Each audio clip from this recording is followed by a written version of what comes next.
Dizia isso, né? Alegrei-me quando me disseram: vamos à casa do Senhor. Os irmãos também que estão aí já também pela internet com a gente, espero que a graça do Senhor vá até você também nessa manhã. Vamos ler parte do Salmo 84, esse salmo tão lindo, que é uma saudade do templo, né? Nós somos, o Espírito Santo habita em nós, Deus habita na gente, mas a grande verdade é que é aqui que nós nos reunimos, é aqui que nós vemos o outro, para celebrar esse Deus que nos resgatou e nos salvou. E como é bom estarmos juntos. O Senhor diz isso na sua palavra, e eu quero ler essa poesia tão linda dos filhos de Coré, que diz assim: quão amáveis são os teus tabernáculos, Senhor dos exércitos.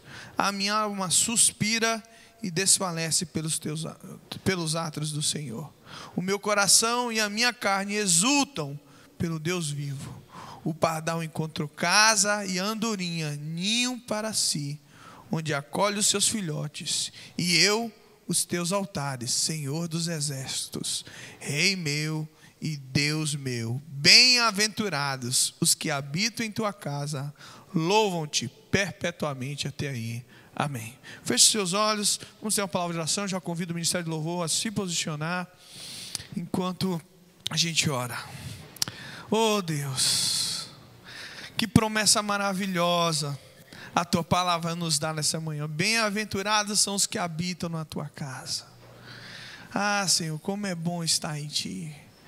Ah, esse é o desejo do nosso coração, viver por ti e para ti. Nada, Senhor, é tão maravilhoso, tão grandioso do que estar envolvido com a tua presença, do que ser achado em ti. Por isso, Senhor, nós nos gloriamos, nós vivemos felizes, Pai, por essa tua presença que está em nós. E nessa manhã, Pai, que a tua igreja possa sentir isso, fluir da tua graça, o renovo, o bálsamo da tua presença. Senhor, nós estamos reunidos para te adorar, e como é bom, como anseiamos pelo domingo, onde podemos juntos te adorar, Senhor, ver o irmão, abraçar e glorificar o teu nome. Que essa seja uma manhã assim, uma manhã de renovo, uma manhã de ânimo, uma manhã de transformação na vida de cada um que aqui está. É assim que oramos em Cristo Jesus, amém. Meus amados, vamos louvar o nosso Deus. Graça e paz, amados. Misericórdia, Jesus. Graça e paz. A paz que eu vos ofereço não é a minha paz, é a paz de Deus, que excede todo e qualquer entendimento. A minha paz você pode ficar até perturbado, mas a paz do Senhor não. A paz do Senhor, ela traz alegria, refrigério, porque nos acalma. E essa paz precisa de vibração, precisa de alegria, irmãos. Quando a gente saúda com a paz, isso é um reflexo da glória de Deus na nossa vida, amém? Amém. Isso aí, então vamos ficar de pé para louvar o Senhor.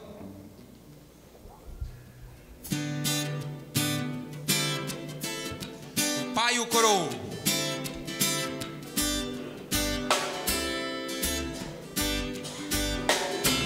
E o Pai o coroou.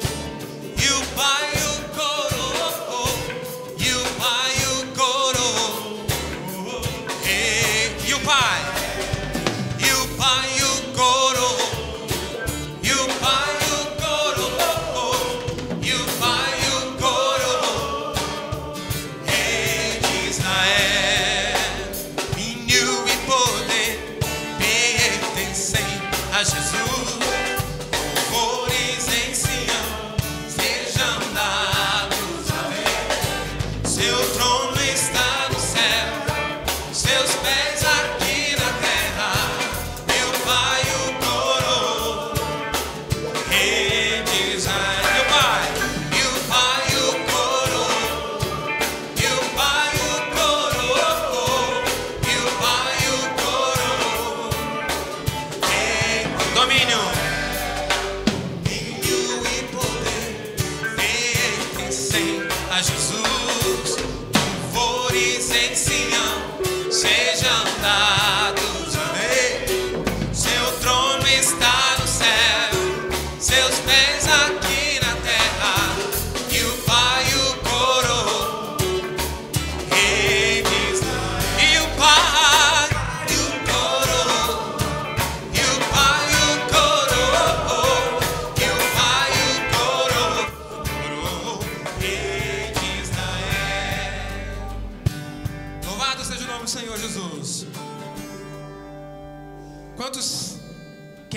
glória do Senhor nessa manhã. Eu já tenho visto a glória do Senhor. A partir do momento que você acorda, que você tem o privilégio de poder acordar, isto já é a glória de Deus. Amém? Quantos agora acordaram no hospital, doentes, enfermos, mas você está aqui louvando a Deus? Se aproprie dessa glória. Amém? Com muita alegria louvaremos ao Senhor.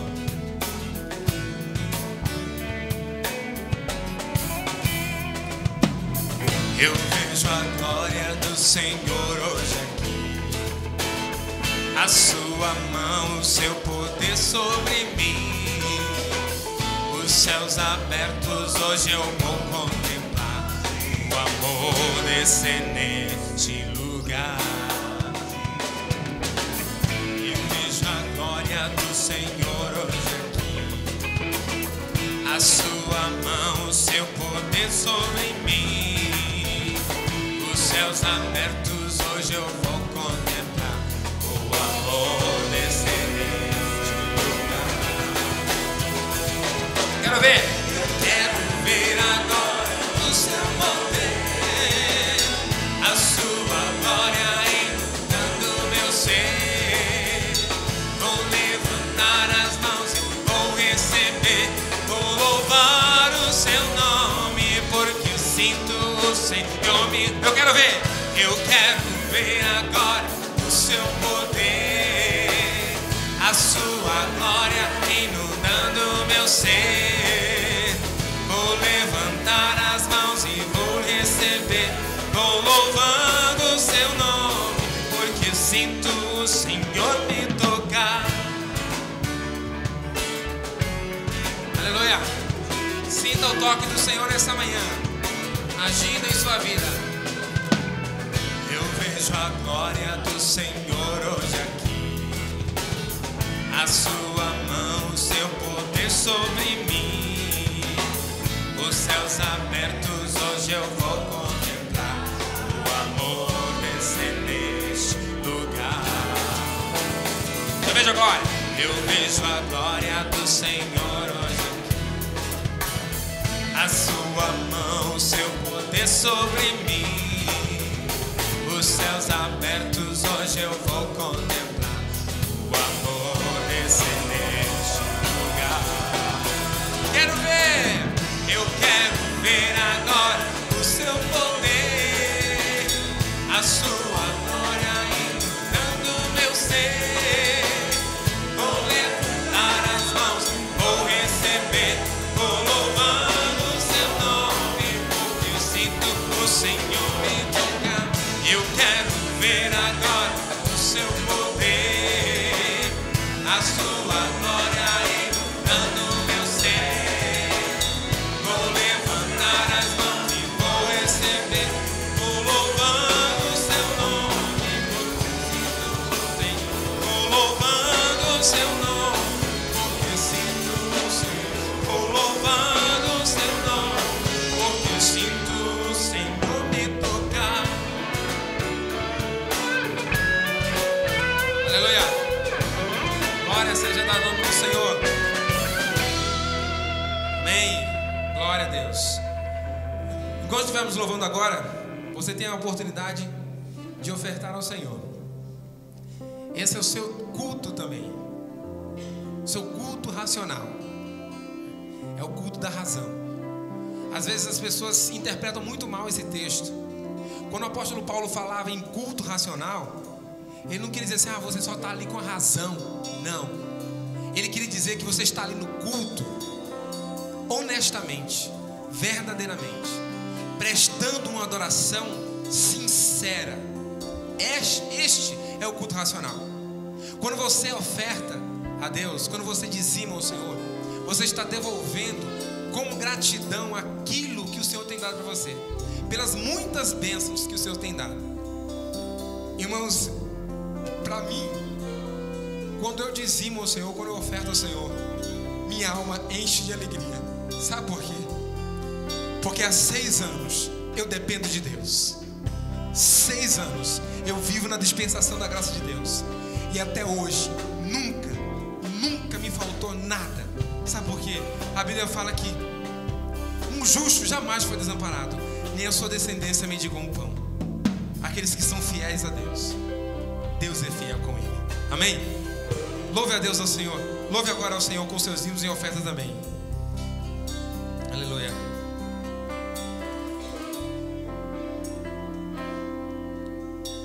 Eu creio que tudo é possível.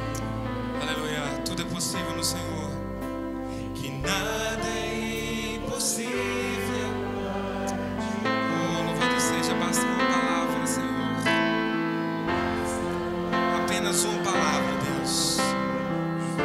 Apenas uma palavra e os montes, Senhor, podem se mover.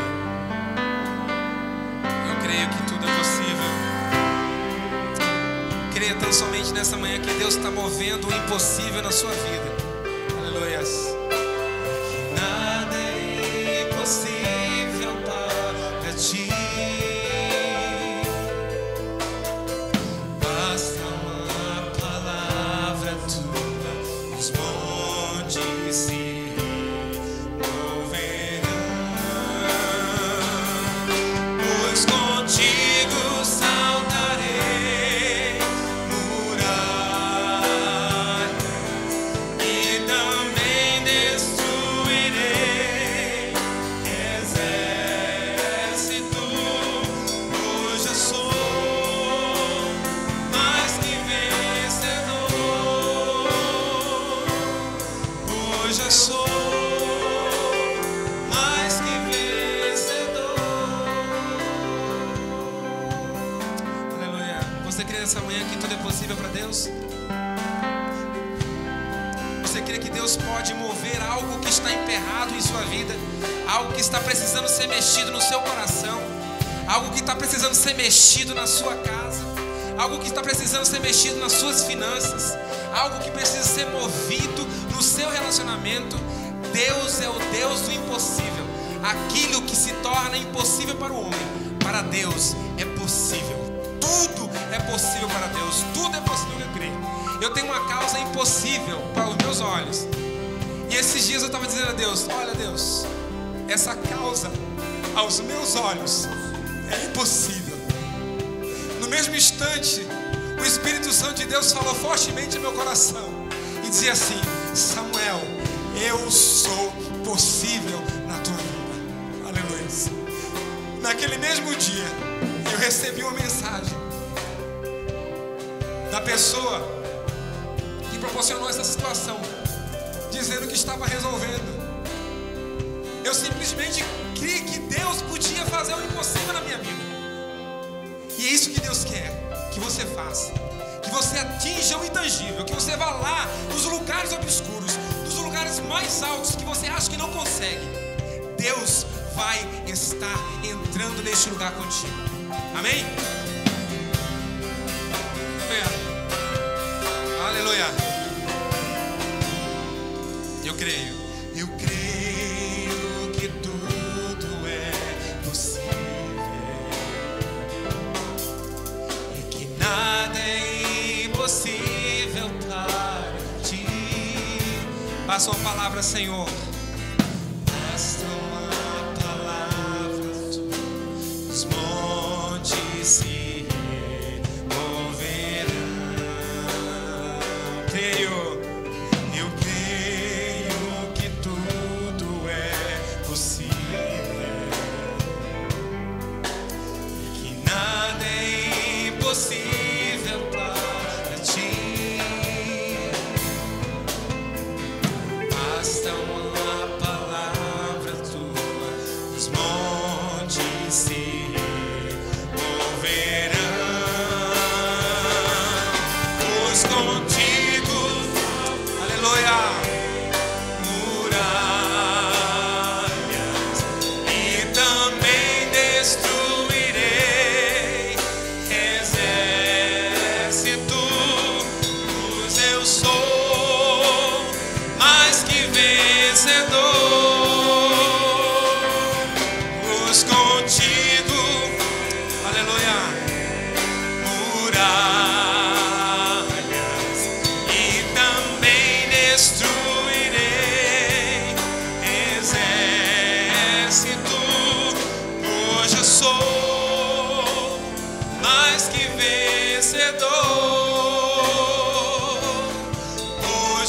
sou mais que vencedor,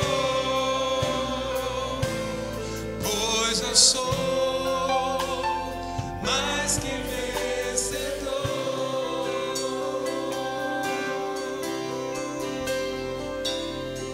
Louvado seja o teu nome, Senhor. Te louvamos porque a tua palavra é fiel. A tua palavra é sincera, Senhor, não muda nunca. Jamais vai mudar. O homem pode mudar, os pensamentos do homem podem mudar, mas a tua palavra fala que os teus pensamentos são mais altos do que os meus pensamentos, Senhor. Que os teus planos são mais altos do que os meus planos, Deus. E nós sabemos, Pai amado, que o nosso coração muitas vezes é enganoso, que a nossa mente às vezes nos confunde, Pai amado. Mas meditando na tua palavra, vendo, Senhor, o teu poder, nós podemos compreender que não existe, Senhor, impossível para ti, que não existe problema que tu não possa resolver, que não existe doença que tu não possa curar, Pai amado, que não existe mal, Senhor, que esteja, Senhor, atingindo a casa dos teus servos, que tu não possa, Senhor, mover.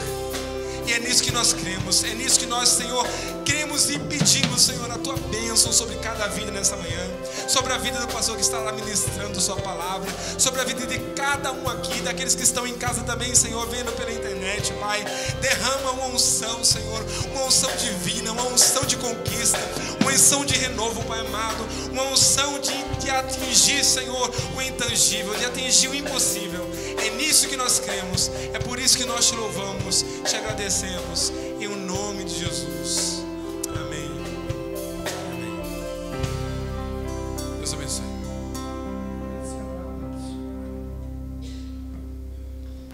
Amém. Graças a Deus. Amém, amados? Presença do Senhor, nós cantamos que tudo é possível e que nada é impossível para o Senhor. Basta uma palavra dele.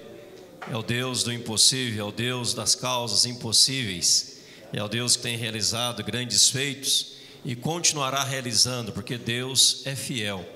Nós podemos mudar, mas Deus jamais mudará. A Bíblia diz que as misericórdias do Senhor são a causa de não sermos consumidos, porque elas se renovam a cada manhã, e grande, tremenda é a fidelidade de Deus.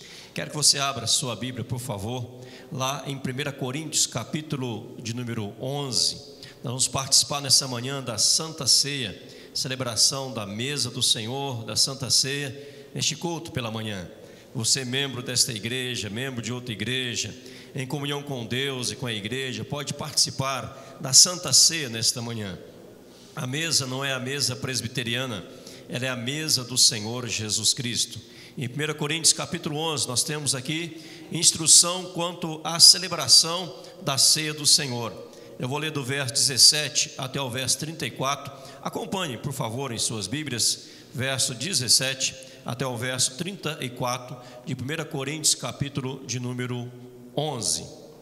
Nisto, porém, que vos prescrevo, diz Paulo, não vos louvo, porquanto vos ajuntais não para melhor, e sim para pior. Porque antes de tudo estou informado a haver divisões entre vós, quando vos reunis na igreja, e eu, em parte, o creio. Porque até mesmo importa que haja partidos entre vós, para que também os aprovados se tornem conhecidos em vosso meio. Quando, pois, vos reunis no mesmo lugar, não é a ceia do Senhor que comeis, porque ao comerdes, cada um toma antecipadamente a sua própria ceia, e há quem tenha fome, ao passo que há também quem se embriague. Não tendes porventura casas onde comer e beber? Ou menosprezais a igreja de Deus, envergonhais os que nada têm? Que vos direi? Louvar-vos-ei? Nisto certamente não vos louvo, porque eu recebi do Senhor o que também vos entreguei, que o Senhor Jesus, na noite em que foi traído, tomou o pão, e tendo dado graças, o partiu e disse: isto é meu corpo que é dado por vós, fazei isto em memória de mim.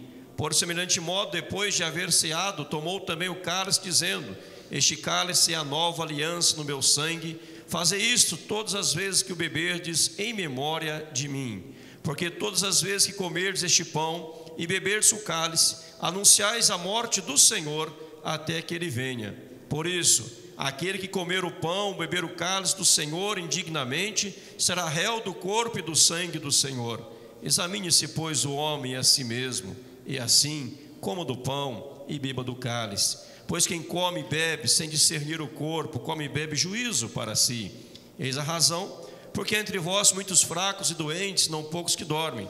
Porque se nos julgássemos a nós mesmos, não seríamos julgados. Mas quando julgados, somos disciplinados pelo Senhor, para não sermos condenados com o mundo. Assim, pois, irmãos meus, quando vos reunis para comer, esperai uns pelos outros. Se alguém tem fome, come em casa, a fim de não vos reunirdes para juízo. Quanto às demais coisas, eu as ordenarei quando for ter convosco. Amém. Paulo aqui, como está escrito em negrito, instrução quanto à celebração da ceia do Senhor. Instrução quanto à celebração da ceia do Senhor. Paulo vai ministrando a igreja de Corinto, falando da situação daquela igreja lá do passado, e aqui ele traz a instrução sobre a ceia. A ceia, ela pode se tornar um momento de juízo ou de bênção para a nossa vida. Nós podemos comer juízo, beber juízo, ou comer e beber a bênção do Senhor sobre nós. Depende da nossa atitude diante do Senhor. Paulo chega a falar desse texto várias vezes, de esperar uns pelos outros. Espere uns pelos outros. Não é questão de todo mundo pegar o pão, depois comer junto, todo mundo pegar o cálice, depois beber junto. Não é esta a questão. É a questão que esperava todo mundo chegar no local onde ia ser ministrada a ceia.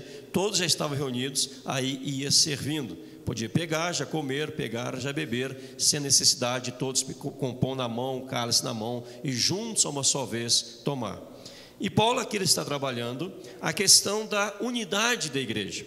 Ele fala aqui que na igreja de Corinto, lá na igreja de Corinto, havia divisões. A ceia não contempla divisões, a ceia contempla unidade, porque nós somos um em Cristo Jesus. Esperar um pelo outro é esta mensagem, que em Cristo nós somos um, não pode haver divisão, não pode haver separação. Nós somos um em Cristo e Ele que nos une. Nós podemos ter pensamentos diferentes, mentalidade diferente, mas no principal nos unimos, que é em Cristo Jesus, o Senhor. E olha que o texto um texto um pouco pesado talvez, mas ele vai dizer lá no finalzinho: examine-se, pois, o homem a si mesmo, no verso 28, aí diz: examine-se, pois, o homem a si mesmo, e assim coma do pão e beba do cálice. Ele não diz: olha, se há divisão, você examinou, viu que há pecado, que há falha, então você não coma. Ele não diz isto. Ele diz: coma, beba. O que isso quer dizer? Eu posso comer com divisão, com pecado? Não, absolutamente não. O que o texto está ensinando é o seguinte: quando você faz o autoexame, reconhece o seu erro, imediatamente pede perdão a Deus, fala: Senhor, a partir de hoje eu vou agir de forma diferente. Eu recebo o teu perdão, vou me alimentar da ceia do Senhor, me fortalecendo espiritualmente para servi-lo de uma maneira melhor daqui para frente, em nome de Jesus. Ninguém pode dizer: olha, eu examinei e vi que eu estou em pecado, que eu estou em falha, então eu acho que eu não vou participar hoje, eu vou deixar para outro dia, eu vou pular a ceia. O presbítero chega com a ceia, ou o diácono: eu vou pular hoje porque eu não estou bem espiritualmente. Isto é um pecado pior ainda, porque quando você é exortado pela palavra, você faz o autoexame, se acerta com Deus e recebe dos elementos. Os elementos não podem ser descartados, não podem ser postergados. É lógico que Jesus não está fisicamente no pão e no cálice. Simboliza o sangue e o corpo do Senhor Jesus Cristo. Por isso, em comunhão com Deus, em comunhão com as pessoas, em unidade gerada por Cristo, nós podemos cear em nome de Jesus. E Cristo está aqui presente entre nós, e Ele está em nós, e assim podemos receber dos elementos. Amém? Vamos orar então. Curve a sua cabeça. Os presbíteros já podem vir à frente para me auxiliar, por favor. Pastor Leonardo também. Ore ao Senhor, converse com o Senhor. Nós vamos participar da Santa Ceia em nome de Jesus. Converse com Deus, abra o seu coração diante do Senhor e assim vamos participar dos elementos da Santa Ceia. Pai querido e eterno Deus, nesta hora, ó Pai, tão maravilhosa, tão importante da fé cristã, aonde vamos receber, ó Deus, os elementos da Santa Ceia. Pai, ao comermos do pão, ao bebermos do cálice, possamos reconhecer, ó Pai, que por nós mesmos jamais poderíamos participar dos elementos, mas o sangue foi vertido lá na cruz do Calvário, e graças ao sangue de Jesus vertido, fomos purificados, lavados, renovados, Senhor, e hoje podemos comer do pão e beber do cálice, anunciando a morte e a ressurreição do Senhor Jesus. Perdoa, Senhor, todo e qualquer pecado, limpa-nos totalmente, Senhor, purifica as nossas mãos, a nossa mente, o nosso corpo, os nossos atos, ações e reações, purificados pelo Senhor, para que dignamente possamos receber dos elementos nesta manhã, em nome de Jesus. E assim oramos ao Pai, consagrando os elementos, e oramos em nome do Senhor Jesus. Amém, Senhor. Você, meu querido, em comunhão com a igreja, comunhão com Deus, membro desta igreja ou de outra igreja, participe conosco da Santa Ceia. A mesa não é a mesa presbiteriana, ela é a mesa do Senhor Jesus Cristo. Você já fez o autoexame, já confessou os seus pecados a Deus, recebeu o perdão de Deus, então não deixe de cear, não deixe de receber dos elementos em nome de Jesus. Vamos pegar do pão, vamos comer do pão em nome de Jesus e vamos tomar do cálice.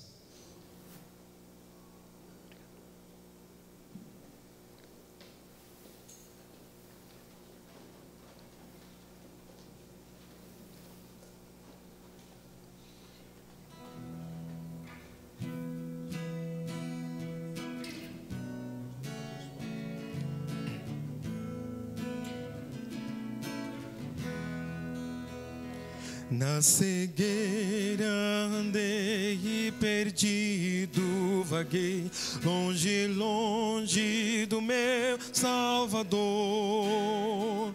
Mas da glória desceu, o seu sangue verteu e salvou este pobre pecador.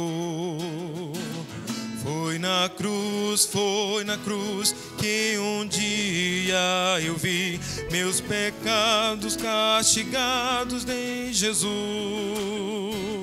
Foi ali pela fé que meus olhos abri e agora me alegro em sua luz. Já ouvia falar dessa graça sem par que do céu trouxe, mas eu surdo me fiz, converter-me não quis ao Senhor que por mim morreu na cruz. Foi na cruz, meu pecado castigo. Foi ali pela fé que meus olhos abri e agora me alegro em sua luz. Mas um dia senti meu pecado e vi sobre mim o castigo da lei. Apressado fugi, em Jesus me escondi e abrigo seguro nele achei. Foi na cruz que um dia eu vi meu pecado castigado em Jesus.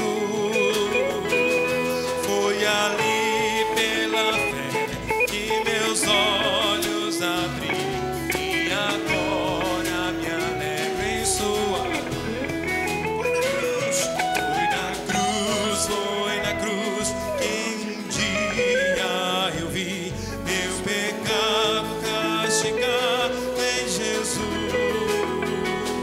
Foi ali pela fé que meus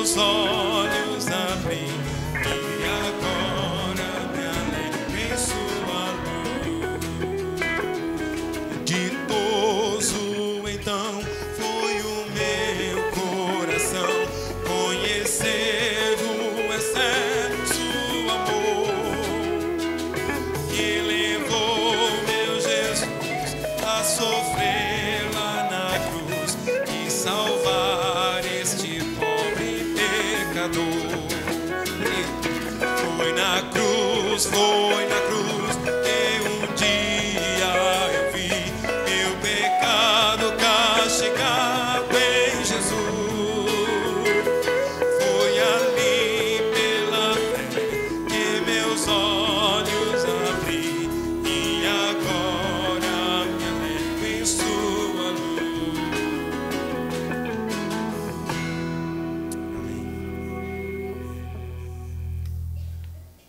Vamos orar mais uma vez, vamos falar com o Senhor, enquanto os presbíteros estão chegando.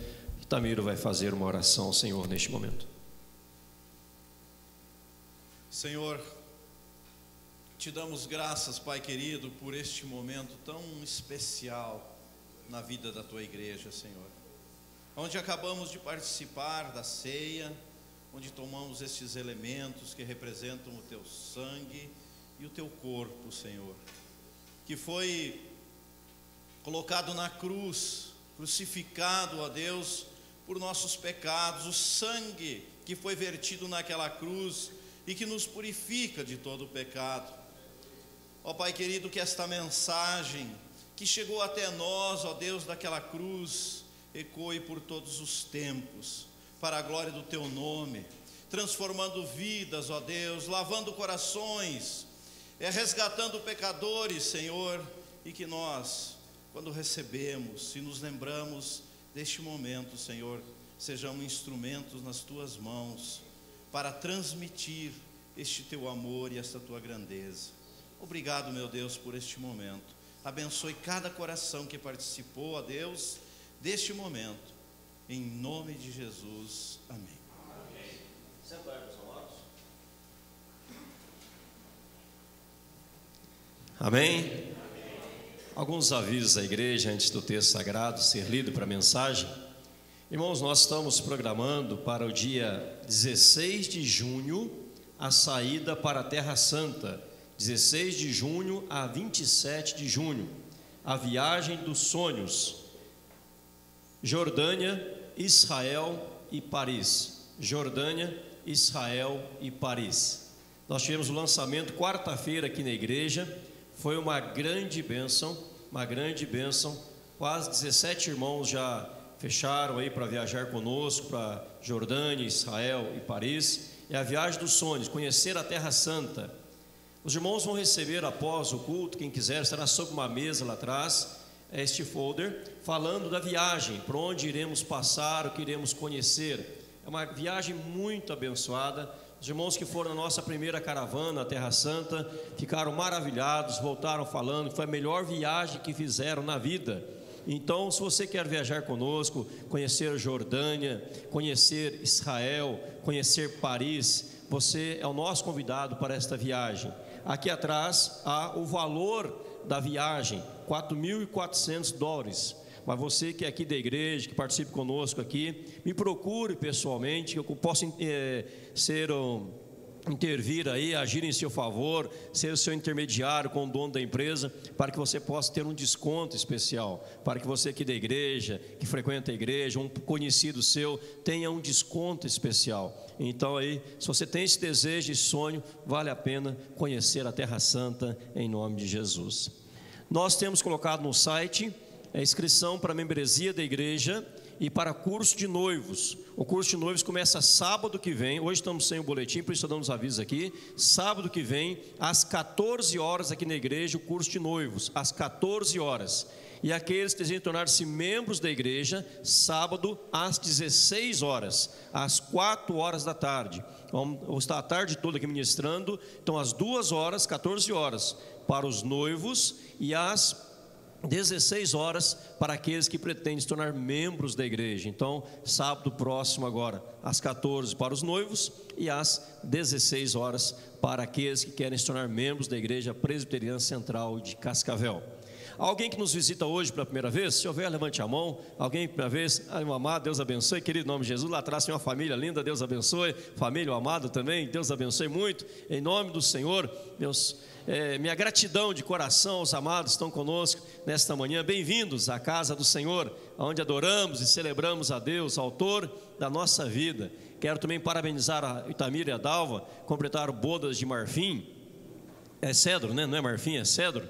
Bodas de cedro, são quantos anos bolo de cedro? 360 anos. 36 anos de casados, Deus abençoe em nome de Jesus. Ontem também foi aniversário do Gaúcho. E eles convidam, lá logo após a igreja, o casal convida toda a igreja para dar um abraço neles, porque ele é gaúcho, então ele não vai pagar o churrasco hoje. Parabéns, Deus abençoe, amado, pelo aniversário natalício, aniversário de casamento, aos demais também. Eu estou sem o boletim aqui hoje, mas à noite eu teria toda a ordem aqui, quem está fazendo aniversário essa semana. E vamos à noite chamar os aniversariantes à frente, casamento, natalício, e vamos abençoar todos os aniversariantes da semana passada, dessa próxima semana também, em nome de Jesus. Irmãos, vamos abrir a palavra do Senhor? Abramos em Tessalonicenses. Eu quero ler inicialmente apenas um versículo com os amados irmãos. Carta do apóstolo Paulo à igreja em Tessalônica, aos Tessalonicenses, capítulo de número 5.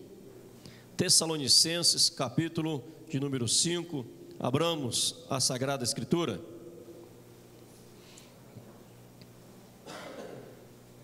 Quem achou, diga amém.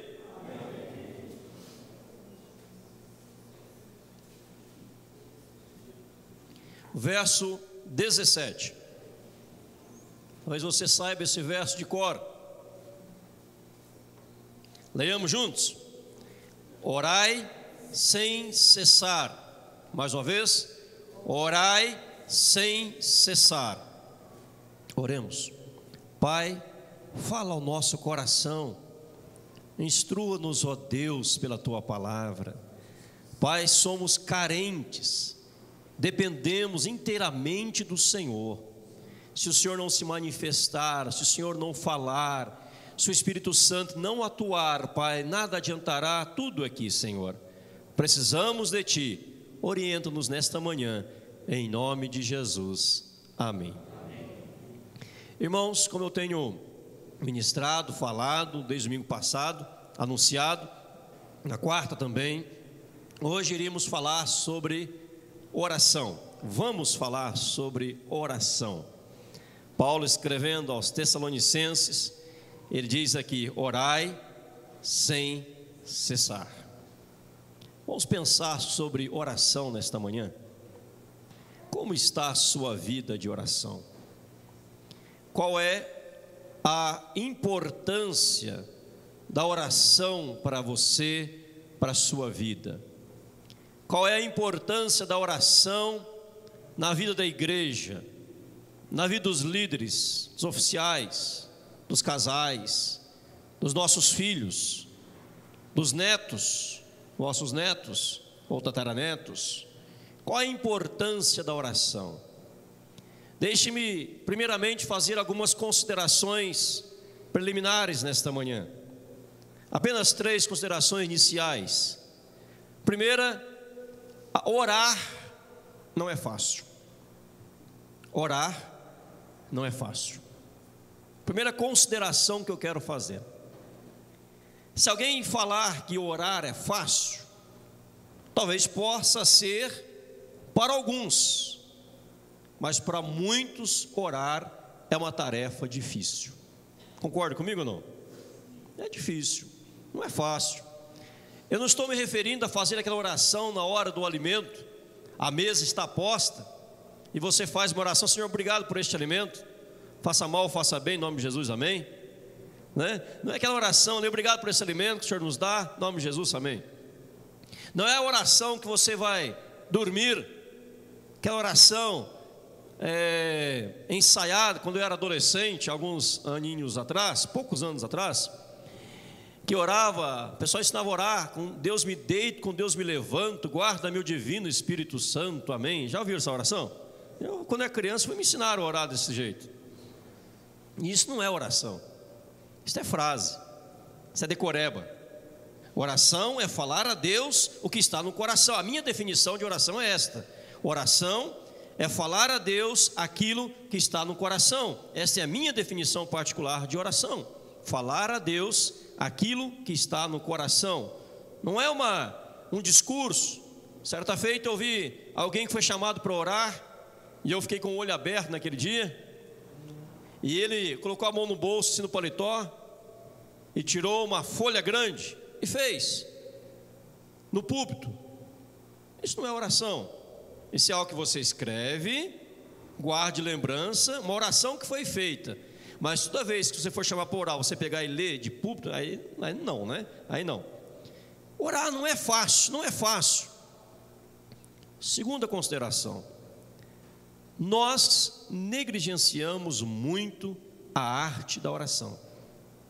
A oração é tremendamente negligenciada por nós. Quando eu falo nós, todos nós, pastores, diáconos, presbíteros, membros, visitantes, famílias, filhos, pais, casais, nós negligenciamos a oração. Oramos muito pouco, oramos quase nada. Terceira consideração: precisamos reaprender a orar. Se um dia já aprendemos, precisamos então reaprender a orar. Jesus era um homem de oração, vamos ver sobre a vida dele daqui a pouquinho. Jesus orava muito, e os discípulos, olhando para a oração de Jesus, disseram: Jesus, ensina-nos a orar. Como João Batista ensinou os seus discípulos a orar, o Senhor nos ensina também. E ele deu ali a oração do Pai Nosso. Só que a oração do Pai Nosso, ela virou uma oração sem sentido. Ela virou como se fosse uma reza. Ela virou como se fosse uma decoreba. A oração do Pai Nosso não é para ser recitada. A oração do Pai Nosso é uma oração modelo. Ali é o esboço de uma oração. Ali é o roteiro de uma oração. Ali é os pontos de uma oração. Você começa exaltando a Deus, pedindo a vontade de Deus, o reino de Deus, a justiça de Deus. Toda oração você começa glorificando a Deus. Primeiro é Deus, depois você volta para as suas necessidades. Mas não ore individualmente, ore coletivamente. É o nosso pecado, é as nossas falhas, perdoa, purifica. É o pão nosso, é o meu, o teu, o nosso. Depois você volta a glorificar a Deus, teu é o reino, o poder e a glória para sempre, amém. Então é um modelo de oração. Mas muitas pessoas viraram aquilo achando que é oração. Vamos fazer o Pai Nosso. Aí começa: Pai Nosso, estás nos céus, santificado seja o teu nome, venha teu reino, seja feita a tua vontade, na terra como no céu. O pão nosso cada dia nos dai hoje, perdoa as nossas dívidas, assim como nós perdoamos os nossos devedores. Não nos deixe cair em tentação, mas livra-nos do mal, pois teu é o reino, o poder e a glória para sempre, amém. Não é para fazer uma decoreba disso, que é fácil, mas ali é um modelo para você rechear quando você vai orar. O evangelista Lucas era médico, doutor Lucas, fora evangelista, discípulo de Jesus, escreveu o evangelho de Lucas, escreveu também Atos dos Apóstolos. Tanto Lucas, o evangelho, quanto Atos dos Apóstolos, você vê no primeiro capítulo, que ele fez uma pesquisa detalhada, minuciosa, sobre a vida de Jesus, para escrever. Não escreveu da noite para o dia, ele pesquisou, ele se aprofundou para escrever. E Lucas é um evangelista que destaca profundamente o ministério de oração de Jesus. Só no evangelho de Lucas, 11 vezes, ele relata sobre a oração de Jesus. Jesus era um homem de oração, e queremos então aprender com o melhor homem de oração, que é Jesus. Aí quero convidá-lo neste momento a abrir lá em Lucas. Vamos então falar de oração, aprendendo com Jesus. Primeiramente Lucas, capítulo de número 5. Abra comigo, por favor, amado irmão, amada irmã. Lucas capítulo 5, estamos falando sobre oração hoje, aqui na nosso culto, na nossa escola dominical, onde temos as crianças nas salas, adolescentes, pré-adolescentes sendo ministrados nas salas, e nós aqui no templo. Vamos ver então o que era a oração para Jesus. Qual a importância da oração para Jesus? Lucas capítulo 5, já dou o versículo. Vamos aprender com Jesus. Olha o verso que eu vou ler agora, o verso 15 e o verso 16. Acharam, amém? Amém. Podem ler comigo? 15 e 16.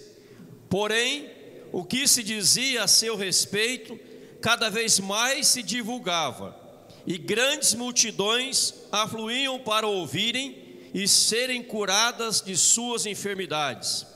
Ele, porém, se retirava para lugares solitários e orava.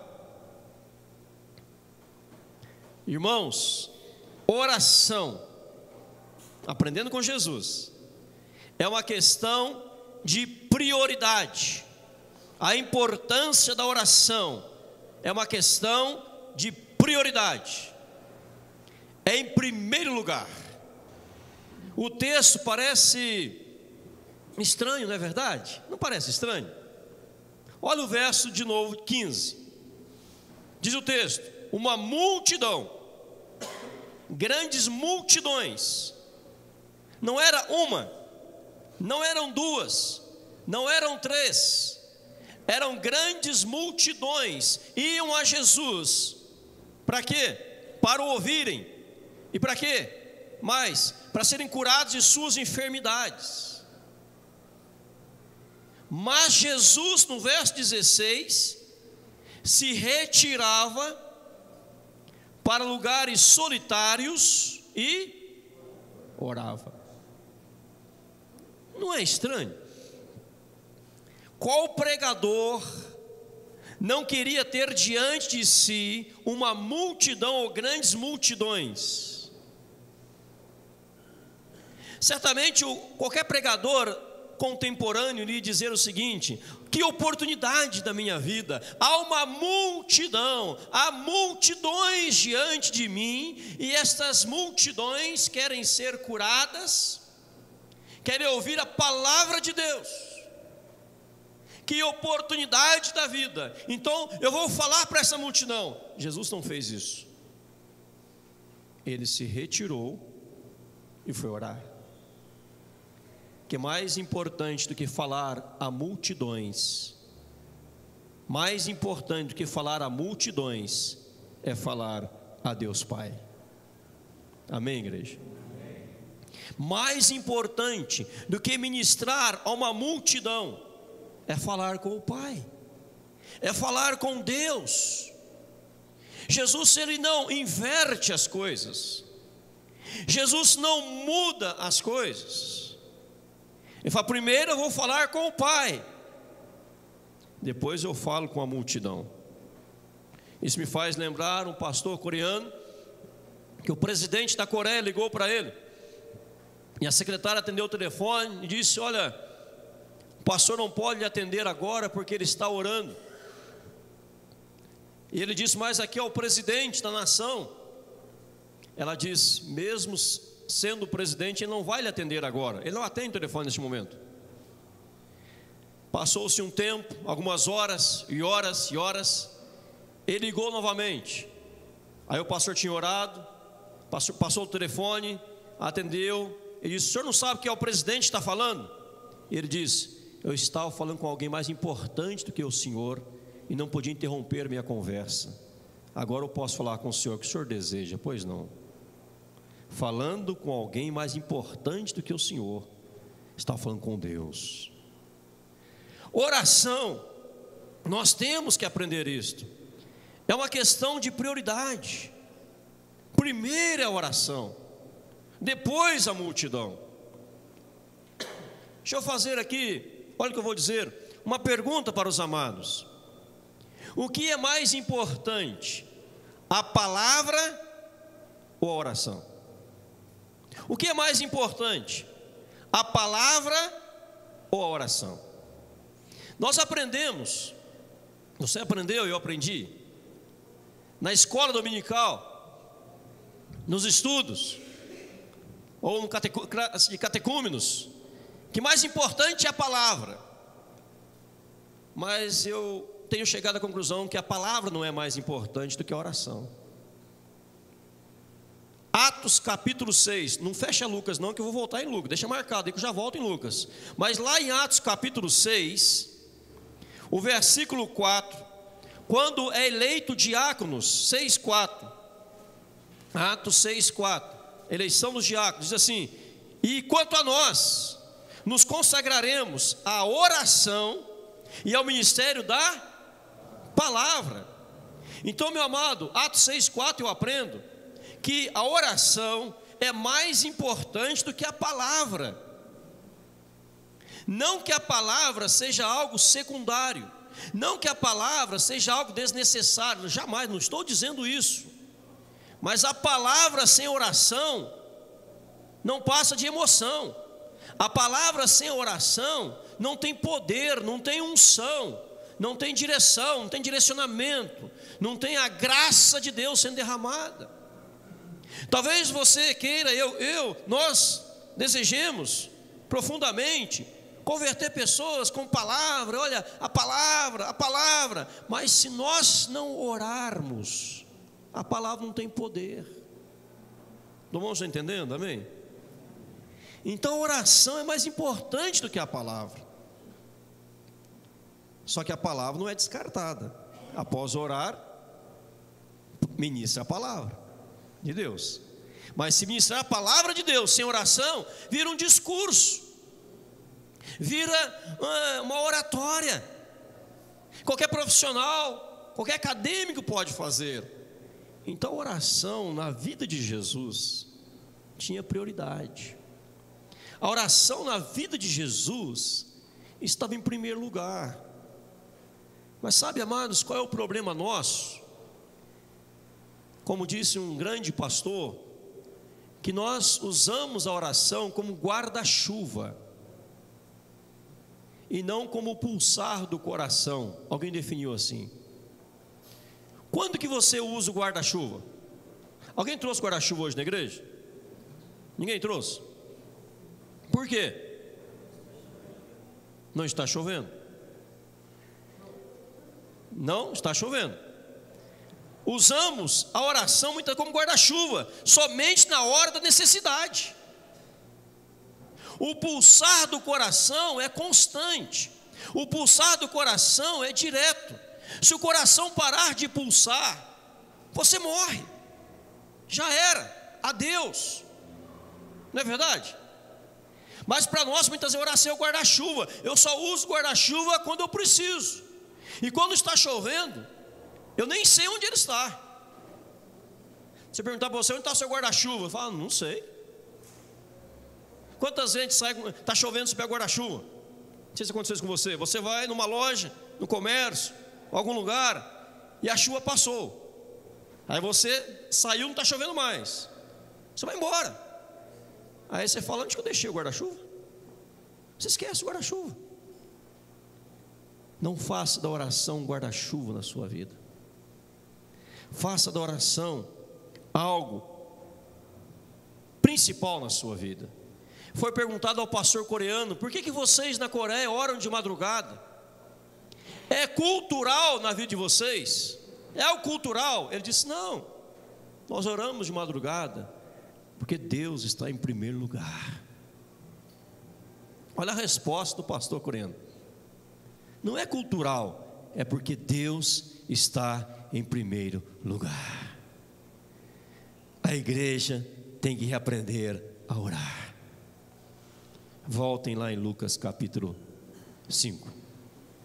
Jesus então, ele deixa a multidão, vai ao monte orar, não é isso? Está aí no texto? Amém? Ele vai ao monte orar. Verso 17, olha o resultado. Ora, aconteceu que num daqueles dias estava ele ensinando, e achava-se ali assentados fariseus e mestres da lei, vindo de todas as aldeias da Galiléia, da Judéia e de Jerusalém, e o poder do Senhor estava com ele para curar. E o poder do Senhor estava com ele para curar. Qual foi o resultado de uma vida de oração? Poder de Deus para abençoar pessoas. Amém, igreja? Vire a folha no capítulo 6, verso 12 e 13, capítulo 6 de Lucas. Diz assim: naqueles dias retirou-se para o monte a fim de orar, e passou a noite orando a Deus. E quando amanheceu, chamou a si os seus discípulos, e os escolheu, 12 dentre eles, os quais deu também o nome de apóstolos. Verso 17: e descendo com eles, parou numa planura onde se encontravam muitos discípulos seus e grande multidão do povo, de toda a Judéia, Jerusalém e do litoral de Tiro de Sidom, que vieram para ouvirem e serem curados de suas enfermidades. Também uns atormentados por espíritos imundos eram curados, e todos da multidão procuravam tocá-los, porque deles saíra poder e curava todos. Outro resultado, ou seja, o poder de Deus vem sobre Cristo, e Ele começa a abençoar as pessoas, Ele começa a curar os enfermos, pessoas endemoniadas são libertas, pessoas enfermas, diz aqui o texto, atormentadas, e o poder estava sobre ele. Irmãos, não há oração, melhor dizendo, não há poder sem oração. O poder vem mediante a oração. Não é fazer para depois orar, é orar para depois fazer. Será que nós temos poder de Deus? Depende, temos orado, temos buscado o Senhor, nos colocar diante de Deus. Outras coisas tomam tempo, uma visita, um outro a fazer, atender alguém, deixamos de orar e nos falta o poder de Deus. Se a obra é de Deus, ela só pode ser feita à maneira de Deus, amém? E a maneira de Deus é com oração. Olha aqui no texto, voltando em Lucas 6, no verso 12, a total dependência de Deus por parte de Jesus. Verso 12 diz assim: naqueles dias retirou-se para o monte a fim de orar, e passou a noite orando a Deus. Jesus fez o quê? Passou a noite orando a Deus. O que aconteceu depois? Alguém pode responder para mim? Antes disso, Ele escolheu os seus discípulos. Além da total dependência de Deus, buscar a direção de Deus para as suas escolhas. Jesus tinha que escolher 12 discípulos para dar sequência ao ministério dele. E o que ele fez para escolher 12? Passou a noite inteira orando. Porque Deus, digamos que estava orando assim, o Senhor que vai escolher. Deus, amanhã cedo eu tenho que tomar uma das maiores decisões da minha vida. Deus, eu não posso errar nessa decisão. Alguém vai dizer, mas ele errou, ele escolheu Judas. Não, Judas estava dentro dos propósitos de Deus. Judas estava dentro dos propósitos de Deus. É o filho da perdição. Deus não se enganou ao escolher Judas. Mas Jesus falou, você tem que tomar amanhã cedo uma decisão, e eu não posso errar. A igreja, o reino de Deus está em jogo, a obra do Senhor está em jogo. O evangelho vai se expandir por todo mundo, os 4 cantos. O evangelho fica empacado, amarrado, travado, estacionado. Então eu tenho que decidir quem que eu vou escolher. Deus me dê direção. E ele passa a noite inteira orando. Naquela época não tinha luz que nós temos hoje, eletricidade. Era escuro. Certamente ele foi antes de escurecer e ficou até o amanhecer. O sol foi, o sol voltou e estava lá orando. Aí ele desce e começa a escolher os discípulos, um a um. E ele acertou em todas as escolhas. Volto a dizer, Judas também estava dentro do propósito de Deus, porque ele orou para tomar decisão. Se Jesus, que é o Filho de Deus, orava assim, por que nós não oramos? A Bíblia fala em Josué capítulo 9, da vida de Josué, ou uma estratagema dos gibeonitas para enganar Josué, para que Josué fizesse aliança com o povo, que ele não podia ter feito aliança.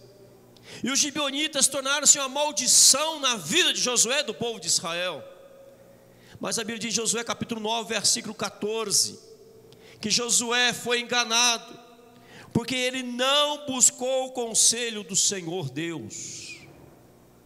Ele não consultou a Deus, Josué 9,14. Ele não buscou o conselho de Deus. Ele não buscou, em outras palavras, não buscou a Deus em oração. Ele fez uma aliança que não poderia ter feito, porque não orou a Deus. Ele foi enganado por uma estratagema dos gibeonitas, uma tramóia dos gibeonitas. Quantas vezes, amado, nós somos enganados? Nós tomamos péssimas decisões, decidimos errados, fazemos coisas erradas, porque nós não consultamos a Deus, como Josué. Ele olhou, viu que a situação era propícia, viu que tudo dizia sim, quando na verdade era não, sendo enganado, terrivelmente, aos olhos dele, dizia: não, está certo, eu estou fazendo, está correto, nem vou consultar a Deus, para que incomodar a Deus? Ele foi e agiu errado. Mas Jesus, ele não age errado, porque ele orava a Deus. Certa feita, Jesus desce do monte com Pedro, Tiago e João,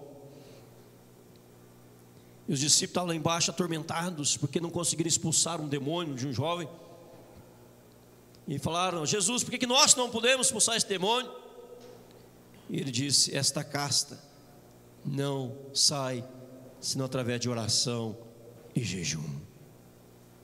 Tem que ter oração, põe mais um ingrediente que jejum. Tem situações só com oração, tem situações com oração e jejum, porque só Deus pode intervir, só Deus pode agir. Enquanto está orando, amado, está dizendo: Deus, eu dependo do Senhor. Deus, se o Senhor não estender a tua mão, nada vai acontecer, Senhor. Você pode ser o homem mais sábio do mundo, mais culto, com as melhores universidades, faculdades, inteligentíssimo, mas não é nada sem Deus. Por isso nós precisamos aprender a orar. Não são aquelas oraçõezinhas mecânicas, repetitivas, não tem unção, não tem fervor, não tem vida, não tem nada. Faz uma oração, faz que oraçãozinha, sem vida. Na sua casa, você ora um pouquinho, na hora do almoço, do jantar, talvez, dormir, quando acorda, talvez, quando está tarefado, nem ora. Jesus orava, Jesus tinha poder. Se nós não orarmos, nós não teremos poder. Lucas capítulo 22, Jesus ensina outro princípio da oração. Lucas, lá no capítulo 22, versos 31 e 32, você vai ler comigo. Lucas 22, 31 e 32.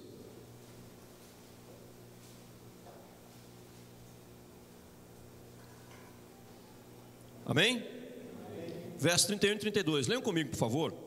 Simão, Simão, eis que Satanás vos reclamou para vos peneirar como trigo. Eu, porém, roguei por ti, para que a tua fé não desfaleça. Tu, pois, quando te converteres, fortalece os teus irmãos. A intercessão pela liderança. Jesus orando por Pedro. Pedro era líder. Pedro era apóstolo, discípulo de Cristo. E Jesus sabia que o diabo ia peneirar Pedro. Tanto é que ele negou a Cristo 3 vezes antes de cantar o galo. Mas Jesus falou: Pedro, já orei por você, Pedro. Jesus orava pelos líderes. Será que nós oramos pelos nossos líderes? Você ora pelo seu pastor, pelos pastores. Você ora pelo nosso prefeito. Você ora pelo nosso governador. Você ora pela nossa presidenta.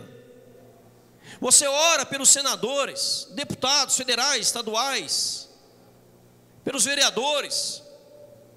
A Bíblia diz que devemos orar em favor de todos que se acham revestidos de autoridade. Amém, igreja?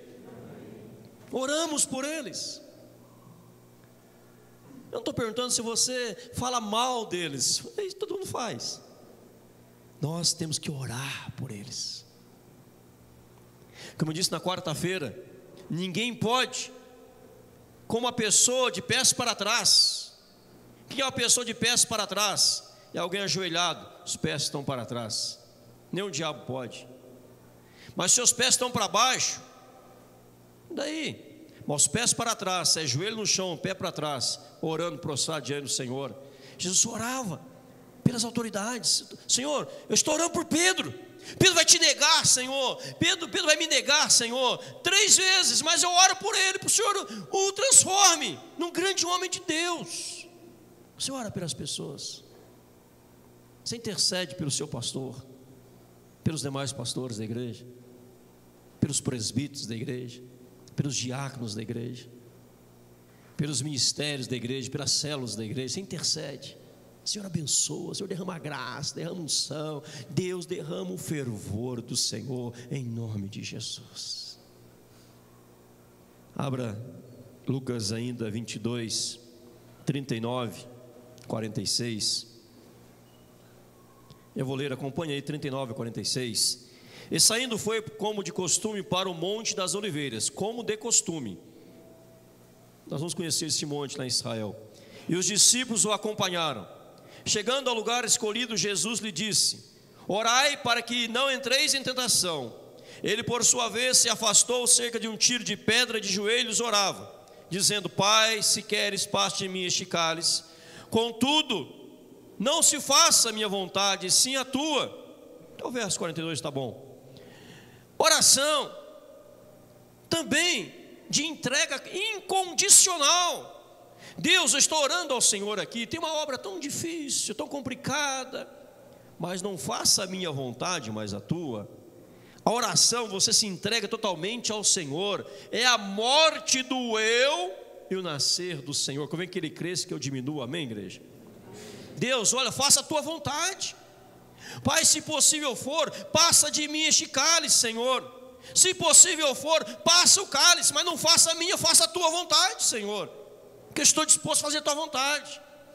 Por que Jesus foi obediente até a morte de cruz? Por que Ele aguentou tudo aquilo? Porque Ele orava, Ele recebia o poder de Deus, recebia a direção de Deus. Veja outra coisa linda aqui, Lucas 23, verso 34.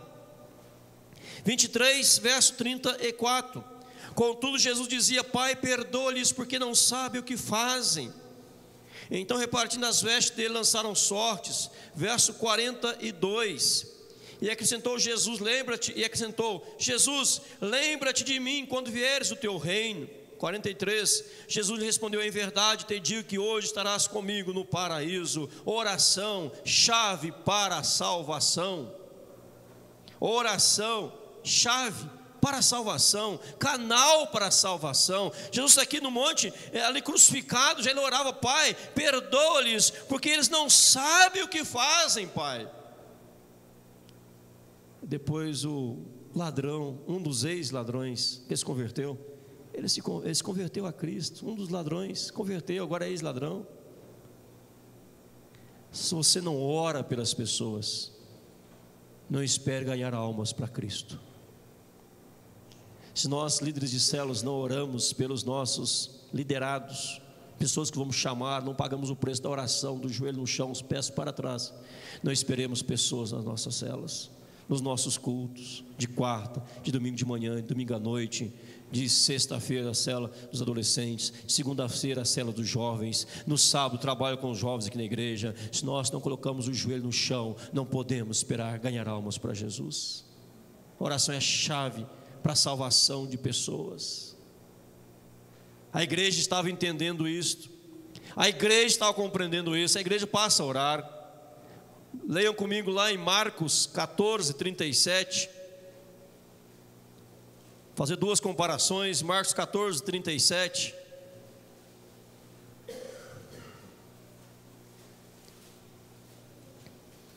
Podem ler comigo? Voltando, achou-os dormindo e disse a Pedro: Simão, tu dormes? Não pudeste vigiar nem uma hora? De novo, voltando, achou-os dormindo e disse a Pedro: Simão, tu dormes? Não pudeste vigiar nem uma hora? Marcos 14, verso 37. Jesus vai para o Getsêmani orar. Ele volta, os discípulos estavam fazendo o quê? Dormindo. E ele pergunta o quê? Não puderam vigiar nenhuma hora? Vocês não aguentaram nenhuma hora de oração? Acontece tudo o que aconteceu. Lucas registra no Evangelho tudo, a importância da oração de Cristo. Agora vai lá em Atos capítulo 1, versículo 14. Atos 1, verso 14. 13 primeiro. Atos 1, 13. Quando ali entraram, subiram para o cenáculo onde se reuniram. Quem? Pedro, João, Tiago, André, Filipe, Tomé, Bartolomeu, Mateus, Tiago, filho de Alfeu, Simão, o Zelote, Judas, o filho de Tiago. 14, todos juntos. Todos estes perseveravam unânimes em oração com as mulheres, com Maria, mãe de Jesus, e com os irmãos dele. Todos estes perseveravam unânimes em oração. Aquele que não orava nem uma hora, agora ele persevera na oração. E o que aconteceu? Atos 2, a descida do Espírito Santo, o Pentecoste, porque a igreja orava. Antes, tomado pelo sono, premido pelo sono, atormentado, ansioso, cheio de questionamentos, não dorme. Melhor dizendo, dormiam. Pedro, Tiago e João dormiram. Jesus volta, vocês dormindo, nem uma hora vigiaram comigo. Jesus volta para orar, ele volta de novo. Vocês dormindo de novo, ele volta a orar, vem de novo. Dormindo outra vez, pessoal, levanta, vamos embora. Levanta, vamos embora. Não vigiavam, não oravam. Agora Atos, aqui 1,14, perseveravam unânimes em oração. A igreja primitiva em Atos, uma igreja de oração, uma igreja que ora. Se você quer uma igreja de poder, que esta igreja seja uma igreja de poder, a igreja tem que orar em nome de Jesus. Mas igreja não sou eu, não é você, igreja somos nós somos a igreja do Senhor. Não são só nos momentos, entre aspas, oficiais de oração na igreja. Toda segunda-feira tem oração aqui na igreja de manhã. Vamos abrir mais dias aqui na igreja também. Mas é você na sua casa orando, você na sua esposa, seu marido orando, chamando seu filho, a sua filha para um momento de oração, um momento de intercessão, dar as mãos, vamos orar a Deus, vamos colocar os pés para trás, porque os pés para trás, o joelho no chão, nem o diabo pode, em nome de Jesus, mas tem que orar. Jesus desceu do monte cheio de poder. Tem gente que fala para multidões, mas não tem poder algum, porque valoriza mais falar para a multidão do que falar com Deus Todo-Poderoso, com o Pai Celestial. É mais importante falar com Deus do que falar com a multidão, porque você só tem autoridade para falar com a multidão se primeiro falou com Deus. Quem aqui teve que tomar uma decisão importante, passou uma noite inteira em oração, porque no dia seguinte tinha que tomar uma decisão importante? Quem já fez isso aqui? Será que alguém já fez? Não precisa se manifestar, mas será que alguém já fez isso? Eu vou repetir o que eu já disse aqui nessa pregação, aquela palavra do pastor coreano. Por que vocês oram de madrugada? É cultural. Eu mesmo achava que era cultural. Eu achava. Ele disse, não, é porque nós damos a Deus o primeiro lugar na nossa vida. Antes de uma viagem é um momento de oração. Antes de qualquer coisa é momento de a primeira reunião de oração, depois o resto. Quer ver a sua vida mudada, transformada? Reaprenda a orar. Volte à prática da oração. Atos 6, você leu comigo, os apóstolos falando. Pedro estava lá. Paulo ainda não havia convertido, mas Pedro já estava. Pedro, quanto a nós, nos consagraremos à oração e à palavra. Aquele que não vigiava nem uma hora, agora foi quem disse, nós vamos consagrar a oração e a palavra. Irmãos, qual seria a conclusão desta mensagem? Como poderia concluir esta mensagem hoje? Vamos orar? Não tem outra conclusão? Curve a sua cabeça então, vamos falar com Deus. Peça a Deus, como os discípulos pediram a Jesus: Senhor, ensina-nos a orar, Senhor. Ensina-nos a orar. Ensina-nos a orar. Orar pelas nossas autoridades. Orar por conversão de almas. Orar antes de tomarmos as nossas decisões. A não sermos pessoas tão atarefadas, tão inquietas, que não orem, que não estão orando. O diabo tem prazer em fazer duas coisas. A primeira coisa que tem prazer em fazer, uma das coisas, independente da ordem, que tem prazer em fazer, é que você não leia a palavra de Deus, te afasta a leitura da palavra. Outra coisa que ele tem mais prazer ainda em fazer, é nos afastar de uma vida de oração e acharmos que estamos tão ocupados, tão inquietos e não temos tempo para orar. Ele gosta disso, porque ele sabe, se orarmos, ele não tem jeito. Se orarmos, ele perde a batalha. Ele sabe disso. Por isso ele nos enche tanta coisa. Você começa a orar, o telefone toca, o celular toca, pessoas te procuram para você não orar. Aí nos falta poder de Deus. Se queremos ser uma igreja forte, temos que ser uma igreja de oração. Fale com Deus por alguns instantes.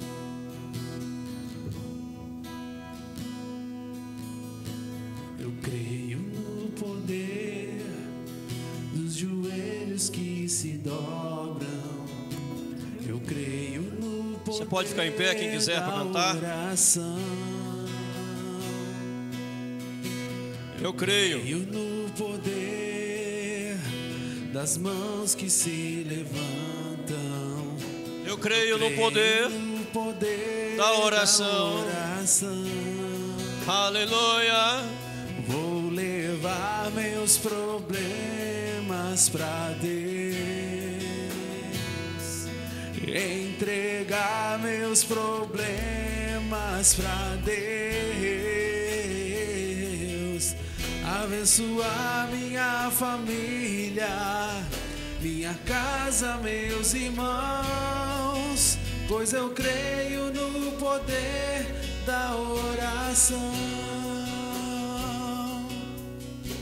Eu creio no poder da oração.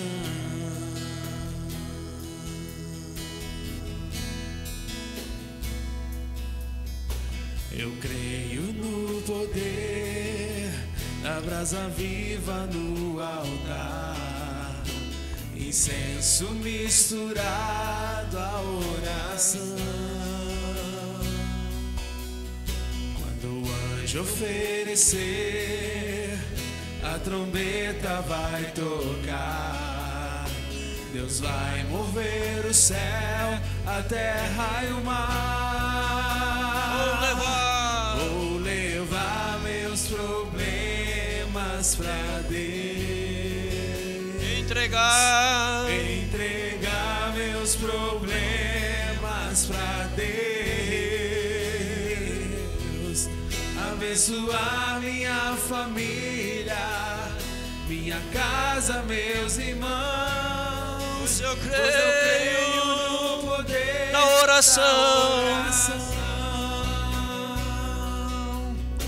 Eu creio no poder da oração. Aleluia, Jesus. Vou levar meus problemas a Deus. Entregar meus problemas para Deus. Entregar meus problemas para Deus. Aleluia, Jesus. Abençoar minha família, Minha casa, meus irmãos. Pois eu creio no poder da oração. Eu creio no poder da oração. Senhor, meu Deus, Eu creio no poder meu amado Pai, da oração. como nós somos negligentes com a oração, Senhor. Pai, ensina-nos a orar, Senhor, em nome de Jesus. Ensina-nos, ó Deus, a nos prostrarmos diante do Senhor, a gastarmos, ou melhor dizendo, a investirmos nosso tempo numa vida de oração. Ó Pai, tantas prioridades, tantas coisas têm sido prioritárias nas nossas vidas como igreja, mas tudo errado, Senhor, porque a prioridade é o Senhor. E se a prioridade é o Senhor, então é a comunhão com o Senhor. E não há comunhão com o Senhor sem oração, sem diálogo contigo, Pai. Conversa contigo, Pai. Desperta-nos como igreja para uma vida de oração, para uma vida de busca do Senhor, Pai, em nome de Jesus. Ó Deus, que casais orem, que filhos orem, que famílias em volta da mesa possam orar mais, Pai, em nome de Jesus. Que liderança ore mais. Não possamos buscar a multidão, mas a oração. Aí teremos poder para falar a multidão, multidões em nome de Jesus, Pai. Mas sem o revestimento do Teu poder, não haverá resultado falando a multidões, Pai. Ó Deus, em nome de Jesus, opera, Senhor. Possamos orar por cura pelos enfermos. Possamos orar, Senhor, por salvação de almas, pelos perdidos, ó Deus, em nome de Jesus.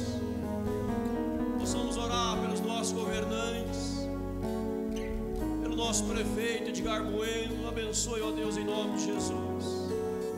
Nosso governador Beto Richa, abençoe-o em nome de Jesus.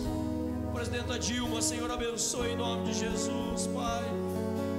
Abençoa os nossos governantes, abençoa a liderança toda, Senhor. E, ó Pai, que possamos almejar, desejar, pagar o preço da oração, para ver a manifestação do Senhor, do poder do Senhor ser derramado sobre a Tua igreja, Teu povo, em nome de Jesus. Que não haja tomada de decisões precipitadas, sem consultar o Senhor, sem buscar a direção do Senhor. Que só possamos tomar